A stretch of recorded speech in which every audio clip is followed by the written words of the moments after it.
Rocket ప్రయోగాలు శ్రీహరికోట నుంచే ఎందుకు? ప్రధాన కారణాలు ఇవే. రాకెట్స్ ప్రయోగ కేంద్రం శ్రీహరికోట గురించి అందరికీ తెలిసిందే. ఇది ఆంధ్రప్రదేశ్‌లోని నెల్లూరు జిల్లాలో ఉంది. శ్రీహరికోట సతీష్ ధావన్ స్పేస్ సెంటర్ నుంచి ప్రయోగాలు చేస్తున్నారు. అయితే రాకెట్ల ప్రయోగం కోసం శ్రీహరికోటనే ఎందుకు ఉంది? దేశంలో ఎన్నో ప్రాంతాలు ఉండగా ఇక్కడే ఎందుకు? భారత అంతరిక్ష పరిశోధన సంస్థ అనేక విజయాలు సాధిస్తోంది. ఇప్పుడు ఇస్రో సరికొత్త రికార్డు బద్దలు కొట్టింది. ఇస్రో తన 100వ రాకెట్ ను ప్రయోగించి విజయాన్ని తన ఖాతాలో వేసుకుంది. బుధవారం ఏపీలోని నెల్లూరులోని శ్రీహరికోట సతీష్ ధావన్ నుంచి ఉదయం 6:23 జిఎస్ఎల్వి F-15 నింగిలోకి ప్రయోగించింది, రికార్డ్ సృష్టించింది. అయితే రాకెట్ ప్రయోగానికి శ్రీహరికోటనే ఎందుకు ఎంచుకున్నారన్న సందేహం చాలా మందిలో వస్తుంటుంది. ఇతర ప్రాంతాలు ఉన్నాయి కదా, అక్కడే ఎందుకు అనేది తెలుసుకుందాం. ఏపీలోని నెల్లూరు జిల్లా శ్రీహరికోటను రాకెట్ ప్రయోగం కోసం ఎంచుకోవడానికి అనేక కారణాలున్నాయి. ముఖ్యంగా శ్రీహరికోట భూమధ్య రేఖకు దగ్గరగా ఉండటం, ఇక్కడి నుండి రాకెట్ ప్రయోగిస్తే తక్కువ ఖర్చుతో చేసుకోవచ్చు. అంతేకాదు సెకన్కు 0.4 కిలోమీటర్ల అదనపు వేగం వస్తుంది. భూభ్రమణం వల్ల రాకెట్ కు గంటకు 1440 కిలోమీటర్ల అదనపు వేగం కలిసొస్తుందని శాస్త్రవేత్తలు చెబుతున్నారు. అలాగే భారత్ లో శ్రీహరికోట, ఫ్రెంచ్ గయానాలో కౌరు, అమెరికాలో ఫ్లోరిడా కెన్నడీ స్పేస్ సెంటర్లు భూమధ్య రేఖకు దగ్గరగా ఉన్నాయి. అందుకే వేల కిలోమీటర్ల దూరంలో ఉన్నప్పటికీ కౌరు అంతరిక్ష కేంద్రం నుంచే యూరప్ దేశాలు తమ రాకెట్ ప్రయోగాలను నిర్వహిస్తున్నాయి. శ్రీహరికోట చుట్టూ సముద్రం. ఇంకో విషయం ఏంటంటే శ్రీహరికోట చుట్టూ సముద్రం ఉంటుంది. ఏ కేంద్రం నుంచైనా రాకెట్ ప్రయోగించినప్పుడు అది సక్సెస్ అవుతుందన్న గ్యారంటీ ఉండదు. ప్రయోగం చేపట్టిన తర్వాత అది ఆకాశంలోకి లేచిన తర్వాత కొన్ని సాంకేతిక కారణాల వల్ల కూలిపోయే ప్రమాదం ఉంటుంది. అలాంటి సమయంలో రాకెట్ జనవాసాల ఇళ్లపై కూలిపోయే ప్రమాదం ఉంది. దీనివల్ల పెద్ద ప్రాణ నష్టంతో పాటు ఆస్తి నష్టం సంభవించే అవకాశం ఉంటుంది.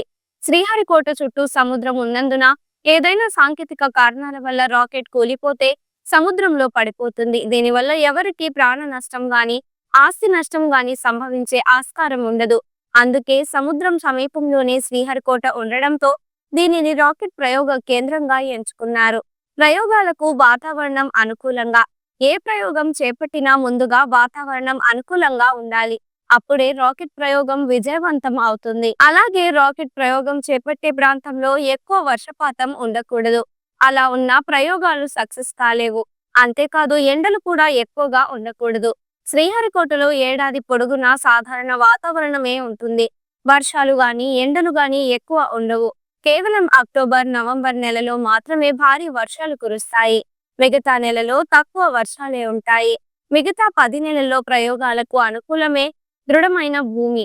రాకెట్ ప్రయోగం చేపట్టే సమయంలో భూమి తీవ్రంగా కంపిస్తుంది. అలాంటి సమయంలో రాకెట్ ప్రయోగం చేపట్టే ప్రాంతం భూమి దృఢంగా ఉండాలి. శ్రీహరికోటలో భూమి రాళ్లతో అత్యంత దృఢంగా ఉంటుంది. మన భారతదేశంలో రాకెట్ ప్రయోగానికి అనుకూలంగా ఉండే ప్రాంతం ఒక్క శ్రీహరికోట మాత్రమే. చుట్టూ సముద్రం ఉండటంతో, తక్కువ వర్షపాతం ఉండటంతో, ఎండలు ఎక్కువగా ఉండకపోవడం, బలమైన భూమి ఉండటం ప్రధాన కారణాలు. శ్రీహరికోట లాగా మన దేశంలో మరొక ప్రదేశం లేదు. మొదట కేరళలో ఏర్పాటు. నిజానికి అంతరిక్ష పరిశోధనా కేంద్రాన్ని ముందుగా కేరళలోని తుంబాలో ఏర్పాటు చేశారు. ప్రయోగాలకు అనుకూలంగా ఉంటుందని భావించారు. ముందుగా ప్రయోగ కేంద్రంగా ఉన్న తుంబా తర్వాతి పూర్తి స్థాయిలో రాకెట్ నిర్మాణం కేంద్రంగా మారింది. ఇప్పుడు అక్కడ ఎలాంటి ప్రయోగాలు చేపట్టరు. కేవలం రాకెట్ నిర్మాణం కోసం మాత్రమే పనులు జరుగుతాయి. ఇదండి శ్రీహరికోటను రాకెట్ ప్రయోగశాలగా ఎంచుకోవడానికి ప్రధాన కారణాలు. అందులో ఒకటి భూమధ్య రేఖకు శ్రీహరికోట దగ్గరగా ఉండటం. ఇక్కడ నుండి రాకెట్ ప్రయోగిస్తే పైసా ఖర్చు లేకుండా దానికి సెకన్కు 0.4 కిలోమీటర్ల అదనపు వేగం వస్తుంది. భూభ్రమణం వల్ల రాకెట్ కు గంటకు 1440 కిలోమీటర్ల అదనపు వేగం కలిసొస్తుంది. భారత్ లో శ్రీహరికోట, ఫ్రెంచ్ గయానాలో కౌరు, అమెరికాలో ఫ్లోరిడా కెన్నడీ స్పేస్ సెంటర్లు భూమధ్య రేఖకు సమీపంగా ఉన్నాయి. ఈ కారణంగానే వేల కిలోమీటర్ల దూరంలో ఉన్న కౌరు అంతరిక్ష కేంద్రం నుంచే యూరప్ దేశాలు రాకెట్లను ప్రయోగిస్తున్నాయి. రాకెట్ ఒక్కసారి గాల్లోకి లేచిన తర్వాత నేరుగా నింగిలోకి వెళ్తుందన్న గ్యారంటీ అన్నిసార్లు ఉండకపోవచ్చు. సాంకేతిక కారణాలతో అప్పుడప్పుడు రాకెట్లు గాడి తప్పి కూలిపోతూ ఉంటాయి. అలాంటప్పుడు ఆ రాకెట్ శకలాలు జనావాసాల మీద పడితే ప్రాణ నష్టం జరుగుతుంది. కానీ శ్రీహరికోటకు చుట్టూ సముద్రమే ఉంది. అందువల్ల అనుకోని కారణాలతో ప్రయోగం విఫలమై రాకెట్ కూలినా సముద్రంలో పడేందుకే ఎక్కువ అవకాశం ఉంటుంది. రాకెట్ ప్రయోగాలకు వాతావరణం అనుకూలంగా ఉండాలి. ఎక్కువ వర్షపాతం ఉండకూడదు. ఎండలు మండకూడదు. శ్రీహరికోటలో ఏడాది పొడుగునా సాధారణ వాతావరణమే ఉంటుంది. వర్షాలు, ఎండలు అతిగా ఉండవు. ఒక్క అక్టోబర్, నవంబర్లో మాత్రమే భారీ వర్షాలు కురుస్తాయి. మిగతా 10 నెలలు ప్రయోగాలకు అనుకూల సమయమే. రాకెట్ ప్రయోగం సమయంలో భూమి తీవ్రంగా కంపిస్తుంది. దాన్ని తట్టుకునేలా భూమి అత్యంత దృఢంగా ఉండాలి. శ్రీహరికోటలో భూమి రాళ్లతో అత్యంత దృఢంగా ఉంటుంది.